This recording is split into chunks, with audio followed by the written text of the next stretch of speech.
전도 기쁨의 비전을 품으라 두 번째, 사도행전 8장 8절 말씀 같이 하겠습니다. 그 성에 큰 기쁨이 있더라. 아멘. 아마도 우리 그리스도인들에게 하기 부담되는 것 중에 하나가 아마 전도하라일 것입니다. 사랑하라 여러 가지 사실은 쉬운 건 하나도 없지만 그래도 분명히 눈에 보여야 되고 드러난 열매로 보이는 것이 사랑하라, 전도하라잖아요. 근데 사실 굉장히 번거롭고 어려워요. 부담스럽죠. 근데 이런 질문하면 더 부담스러워요. 복음을 전할 때 내 마음속에 기쁨이 있습니까? 이러면 이제 더 부담스러워요.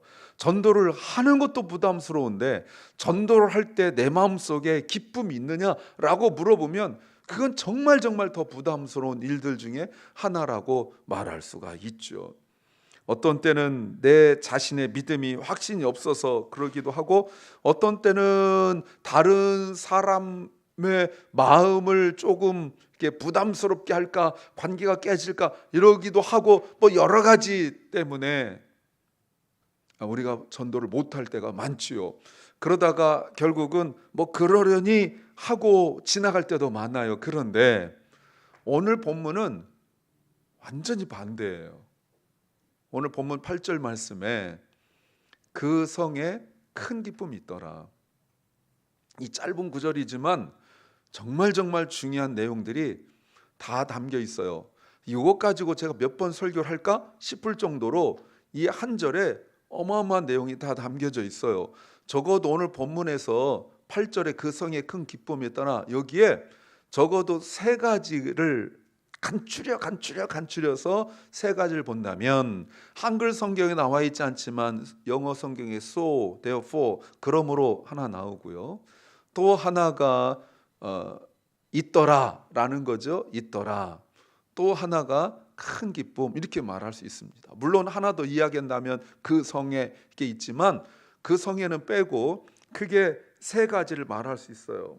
그러므로 결과죠. 앞에 있는 내용의 결과예요. 그 앞에 내용이 어떤 분명히 내용이 있을 거란 말입니다. 우리 문맥을 보면 앞에 내용이 있어서 그래서 큰 기쁨이 있는데, 그러므로 하면 그러므로 그러니까 앞에 내용이 없으면 뒤에 내용이 없는 거죠. 두 번째가 있더라예요. 있더라. 이 있더라란 말이 뭐냐면 없는 데 생긴 거예요.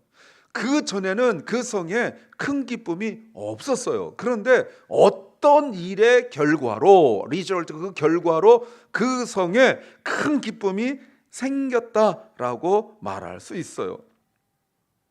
또 하나가 큰 기쁨이에요. 큰 기쁨. 여러분, 큰 기쁨이란 말은 성경에서 여기밖에 안 나와요. 이 크다, 영어로 great이라고 나와 있지만 이 크다란 말의 헬라어가 여기밖에 안 나와요. 큰 기쁨이란 말이 다른 데서 한글 성경에는 몇 번 나옵니다. 영어 성경에서도 great joy, 큰 기쁨이 나와요. 근데 헬라어로는 이거밖에 안 나와요. 다른 데서는 메가라는 단어, 메가, 크다는 말이죠. 예수님을 태어나셨을 때 메가, 크다라는 말이 있지만 단어가 달라요. 그래서 이 단어로는 여기밖에 없어요. 그래서 인간의 기쁨이 아니라 구원의 기쁨이죠. 그들의 인생에 그 성에서, in the city, 그 성에서 두 번 겪을 수 없는 그런 기쁨이다라고 말할 수 있어요. 어떤 걸까요? 사도행전 8장은 비참한 일로 시작합니다. 스데반이 설교하고 난 이후에 사람들이 듣기 싫어서 귀를 막고, 그리고 돌을 던져서 스데반을 죽이죠.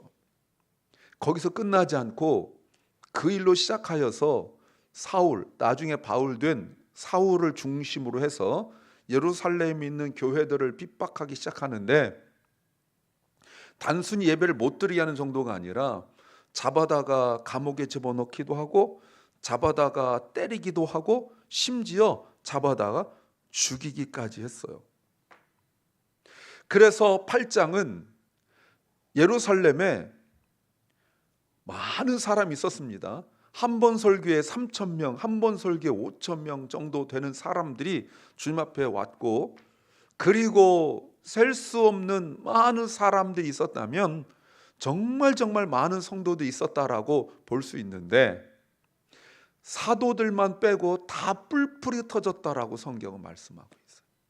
사도들 빼고 한두 명 모이고, 이 정도 모이는데 사도 12명만 빼고 흩어졌다 해도 충격일 텐데, 몇만 명 정도 모이는 그 어마어마한 교회가, 물론 이렇게 한꺼번에 모이진 않습니다만 각 가정별로 모이긴 했어요. 그럼에도 불구하고 12명만 빼고 다 뿔뿔이 흩어졌다. 여러분, 이게 보통 문제입니까? 다 터졌어요. 그런데 예수님의 십자가 그 죽으심 이후에 스데반이 순교한 그 사건은 정말 가슴 아픈 일이고, 또 그것으로 말미암아 일어난 일이 교회에 모였던 그 많은 사람들, 적어도 10,000명 이상의 20,000명 정도 되는 사람들이 다 뿔뿔이 흩어졌다라는 거예요. 그런데 그렇게 뿔뿔이 흩어진 사람들의 이름은 다 모르고요, 어디로 갔는지 잘 모르지만, 그 뿔뿔이 흩어지고 교회가 깨지고 교회가 다 없어지고 그런 상황들 속에서 뿔뿔이 흩어짐에 드러난 일이 있는데, 그것을 뭐라고 말하냐면 섭리라고 말해요. Providence. 하나님의 섭리, 보이지 않는 손길이죠. 사마리아에 빌립이 갔습니다. 그런데 빌립이 거기를 왜 갔냐면, 아까 말한 대로 스데반 순교 때문에 교회가 핍박을 받으니 도망가다 보니까 사마리아로 간 거예요. 무슨 말입니까? 빌립이 기도하면서 성령께서 그 마음에 감화 감동을 주시고, 또 교회에서 준비하여서 선교사로 빌립을 파송한 게 아니에요. 빌립이 기도하면서 내가 사마리아에 가서 복음을 증거해야 되겠다 해서 간 것도 아니에요. 사마리아 지역을 조사하고 또 교회에서 파송식 한 것도 아니에요. 그러니까 오늘날 선교사님들 파송하는 것과 완전히 달라요. 갑작스러운 교회에 대한 핍박 때문에 빌립은 예루살렘을 떠날 수밖에 없었고, 그 떠난다는 것이 그저 어떤 목적을 가지고 떠난 것이 아니라 죽지 않으려고 피하여 도망간 거지요. 그래서 유대인들은 절대로 가지 않는 사마리아까지 도망을 갈 수밖에 없었어요. 왜요? 살려고. 왜요? 죽지 않으려고. 그런데 사마리아에 가서 어떤 계기와 어떤 기회가 주어졌는지 모르지만, 빌립은 사마리아에서 복음을 증거하였고 그것을 전했고, 그런데 놀라운 일이 생겼는데, 귀신이 쫓겨나고 병든 자가 고침받고, 특별히 중풍병 든 사람도 고침받고 표적도 일어나서 사마리아 사람들이 변했어요. 그래서 생긴 게 뭐예요? 사마리아 성에 큰 기쁨이 생겼다는 거예요. 다시 말씀드려요. 예루살렘의 교회에 핍박이 생겼고 도망을 하고 있는데, 여러분, 도망할 때 빌립의 마음에 기쁘다, 너무 감격스럽다 이러고 도망갔을까요? 물건을 챙겨가지고 이렇게 도망갔을까요? 잡히면 죽는데 그냥 도망갔겠죠. 그때 그 마음에 얼마나 슬프고 얼마나 절망스럽고 얼마나 공포스럽고 그랬겠어요. 그런데 가서 복음을 전했는데 그 성에 큰 기쁨이, great joy, 큰 기쁨이 있었어요. 우리가 생각할 때 기쁨이 나로 채워서, 가득 채워서 시편 23편 6절에 그 다윗의 고백처럼 내 잔이 넘치나이다 이래서 막 기쁨이 철철철 오버플로잉 넘쳐가지고 다른 사람한테 가야 되잖아요. 그런데 나 하나도 안 기뻐요. 슬프고 절망스럽고 다 빼앗기고 뭐 박살나고 한 그 상황들 속에서 가서 복음을 전했는데 그들에게 내가 없는 게 생긴 거예요. 그게 뭡니까? 큰 기쁨. 그냥 기쁨만 하더라도 이게 비교가 될 텐데 성경에 단 한 번 나오는 큰 기쁨이 그 성에 있었어요. 나하고 너무 달라요. 그런데 여기서 기쁨이 있더라, 이 있더라가 없던 것이 생겼다는 의미라고 그랬는데 없던 데서 생겨서 어느 정도로요? 가득 찼다는 뜻이에요. 그럼 나만 예수 믿는 내가 그들에게 복음을 증거하면 봐라, 나 너무 힘든데 기쁘지? 너희들 인생에 나처럼 기뻐야 돼. 이래야 되잖아요. 요한복음 4장에 수가성 사마리아성 그 여인이 예수님 만나고 난 뒤에 물동이를 버려두고 가서 내가 어떻게 살았는지 모든 걸 말한 그 사람 와보라 할 때 그 여인의 표정, 그 감격, 그런 거 있잖아요. 그래서 나중에 이 사람들이 우물가로 와가지고 사마리아 사람들이 예수님 만나고 난 이후에 뭐라고 말합니까? 우리에게 저 여인이 와서 말을 했지만 이제는 우리가 주님의 말씀을 듣고 믿는다. 그때 그 여인의 표정에서 저 여인의 표정이 왜 이렇게 변했지? 막 기쁨이 충만하고 이러니까 따라 나온 거 아니겠어요? 그런데 빌립의 얼굴이 지금 기쁨으로 충만하냐? 그건 아닐 거예요. 그런데 나를 통하여서 나간 것이 기쁨이 아니라 복음이 나갔는데 복음이 그 성에 가득 찼다고 말합니다. 이게 빌립의 능력일까요? 능력이 있었으면 도망 안 가죠. 여러분, 능력 있는데 왜 도망가요? 싸워야죠. 교회를 지켜야죠. 목숨 걸고 교회를 지켜야죠. 능력이 있으니까. 그런데 그 능력이 있어도 이게 세상 능력이 아니라 귀신을 쫓아내고 병든 자는 고치는데 사람의 마음은 못 고치잖아요. 사울이 막 잡으러 왔을 때 빌립이나 사도들이 예수를 명하노니 막 이렇게 하면 사울이 탁 꼬꾸라지고 이러면 사람 변할 텐데 사람 이렇게 쉽게 안 변하잖아요. 도망간 거 아니에요. 그런데 여러분, 빌립이 힘이 없어 도망하고 있는데 사마리아에 가서 복음을 전했고 드러나진 않지만 성령께서 빌립이 전한 복음의 말씀에 살아 역사하신 줄로 믿습니다. 이건 매우 큰 의미예요. 이게 사도행전 1장 8절에 성령이 너희에게 임하시면 너희가 권능을 받고 예루살렘과 온 유대와 그리고 사마리아와 땅끝까지거든요. 그러니까 교회에 핍박이 생기니까 이들이 살려고 비겁하게 뿔뿔이 터져 도망을 갔는데 가까운 데 간 사람들은 유대 지역으로 도망을 가고 좀 멀리 간 사람들이 사마리아까지 갔는데 왜 갔어요? 살려고. 비겁하지만 살려고 도망을 갔는데 그게 하나님의 말씀을 이루는 일이었다는 거예요. 이걸 구속사라고 말하죠. Redemptive History잖아요. 구속의 역사. 하나님의 구속의 역사, 히스토리가 만들어가고 있는 거예요. 놀라운 일이죠.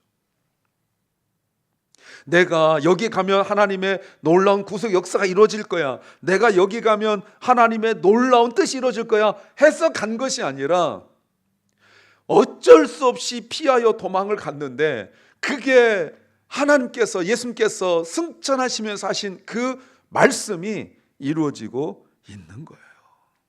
성령께서 복음을 듣는 사마리아 사람들의 마음을 열어서 그들의 삶의 상처를 만지시고 치유하신 거라고 성경은 나와 있죠. 그랬더니 8절을 다시 보세요.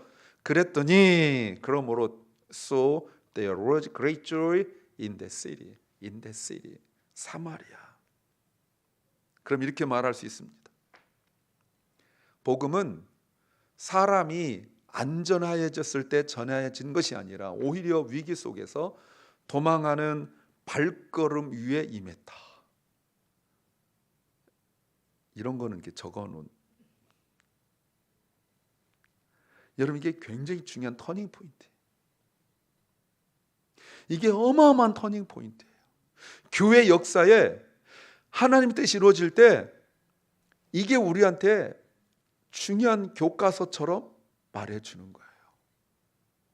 우리가 재정이 넉넉하고 사람이 많고 이렇게 해서 막 하나님 뜻이 이루어지고 이런 것이 아니라 피하여 도망가고 재정적으로 아무것도 준비가 안 되고 어떻게 할 수도 없는 상황들 속에서 그 위대한 예수님의 마지막 말씀이 성취되고 있었다는 거예요. 그게 들이 누구라고요? 도망하는 사람들. fled people. 도망한 사람들. the fled. 도망한 사람들. the sent. 보냄받은 사람들이 아니라고요. 도망하는 사람들이. 예루살렘에서 있던 교인들이 다 도망하니까 이제 예배는 없어졌어요. 그렇잖아요.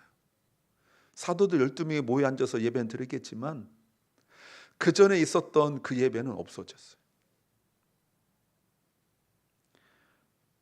그리고 사역도 할 수가 없어요. 그 전에 있던 사역이 구제 때문에 헬라파 히브리파가 갈라져서 7명의 그 집사를 뽑은 거 아니에요? 근데 이제는 다 뿔뿔이 터져 도망갔기 때문에 헌금할 사람도 없고 뭐 이러기 때문에 사도들 12명만 남았잖아요. 그러니까 이제는 남을 구제할 수도 없어요. 오히려 구제를 받아야 돼요. 오히려 많은 사람들이 감옥에 가고 잡혀 죽기도 했어요. 그런데 살려고 비겁하게 도망하고 있는 사람들인데 하나님께서는 그 도망하는 발걸음을 헛되게 하지 않았어요.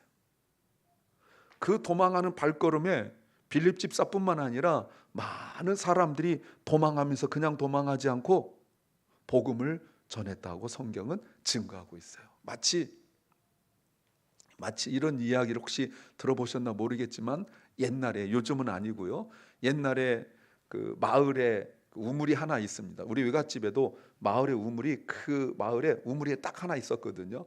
그럼 거기서 그 물을 떠가지고 이렇게 옵니다. 나중에 양철로 된 뭐 이런 게 생겼지만 그 전에는 항아리 이렇게 이고 뭐 이렇게 다니고 그랬었어요. 때로는 남자들이 어깨에다가 이렇게 지게처럼 매가지고 양쪽에 그 그릇을 놓고 이렇게 물을 지어가고 이렇게 하고 그랬어요. 그런데 여러분, 깨어진 항아리가 있다면 그 깨어진 항아리에서 물이 새어나와 가지고 길가에 있는 그 풀들이, 꽃들이 자라나듯이 깨어진 영혼, 부서진 영혼, 박살난 영혼들을 피하여 도망가면서 전한 복음이 여러분 그곳에서 아름다운 꽃을 피우고 있는 거예요. 이 사람들은 사도들이 아닙니다. 이 사람들은 잘 훈련받은 그런 사람들도 아닙니다. 이 사람들은 도망하고 있어요. 근데 그냥 가지 않고 복음을 전하고 있다는 거예요. 여러분 어떻게 생각하세요? 복음을 증거할 때 사람들에게 이렇게 말해야 되잖아요. 당신들 삶이 너무 힘들고 어려운데 예수 믿어봐라. 그럼 나처럼 이렇게 밝은 표정, 나처럼 이렇게 기쁜 마음을 갖게 될 것이다. 예수님을 구주를 믿으면 내 삶에 풍성한 것들로 채워진다. 이렇게 해줘야 되잖아요. 근데 그들이 전하는, 빌립이나 다른 사람들이 전하는 복음이 너희들 예수 믿어라 라고 복음을 증거할 때 여러분 그 사람들은 도망하는 사람들이잖아요. 잡혀 죽을지도 모르는 사람들이잖아요. 그런데 복음을 증거한다는 건 뭐예요? 너희들이 내가 전하는 복음을 듣고 나처럼 살게 될 거라, 그거 아닙니까? 그런데도 복음의 능력이 있으니 비록 전하는 사람이 기쁨이 하나도 없고 슬픔 속에 가득 차 있고 삶이 정처도 못하고 정처할 수도 없는, 여기저기 떠돌아다닐 수밖에 없는, 잡히면 죽을 수밖에 없는 그런 인생들이었지만 그들이 전한 말 한마디가 성령께서 역사하시니 마치 길가에 이름 없는 꽃이 피어나듯이 그런 피어나는 생수의 역사, 성령 역사가 일어난 거예요. 그렇다면 여러분, 복음은 유능한 사람들 통해 전해진 것이 아니에요. 능력 있는 사람들, 늘 기쁜 사람들, 늘 감사하는 사람들 통하여 전해진 것도 아니에요. 복음은 전하는 사람에 의하여 전해진 거예요. 말씀 하나 보세요. 5절에 빌립이 사마리아 성에 내려가 그리스도를 백성에게 전파했다. 이때 전파할 때 어떻게 전했는지 잘 모르죠. 그리스도가 누구예요? 십자가에 달려 죽으신 분 아니에요. 부활은 믿지도 않을 때니까 십자가에 달려 죽으신 그분을 피하여 도망가고 있는 사람이 전하고 있으니 여러분 믿을 수가 있겠냔 말이에요. 그런데 8절, 그런데 그러므로 오히려 그 성에 큰 기쁨이 있었다라고 말씀하고 있어요. 그 성이 사람들이 좋아했다가 아니에요. 더군다나 사마리아 사람들, 유대인들이 무시하는 사람들이잖아요. 그런 지역이잖아요. 이런 과정을 통하여서라도 하나님은 하나님의 복음을 전하게 하셨어요. 그래서 이렇게 말합니다. 기쁨은 복음의 열매이다. 복음은 기쁨의 열매예요. 내가 기쁠 때, 내가 형편이 좋을 때, 내 생활이 넉넉할 때, 여유가 있을 때, 내가 충만할 때, 그때가 아니라 나는 슬플 때, 나는 도망갈 때, 내가 아무것도 할 수 없을 때, 절망스러울 때, 삶도 내 인생도 불안정하고 또 불편하고 힘들 때, 그럼에도 불구하고 전하는 한마디가 받는 사람에게 놀라운 기쁨의 역사를 준 거죠. 이건 인간의 노력의 열매가 아니에요. 기쁨은 하나님이 일하실 때예요. 기쁨은 사람들이 복음을 받아들일 때예요. 기쁨은 사람들이 말씀을 깨닫기 시작할 때예요.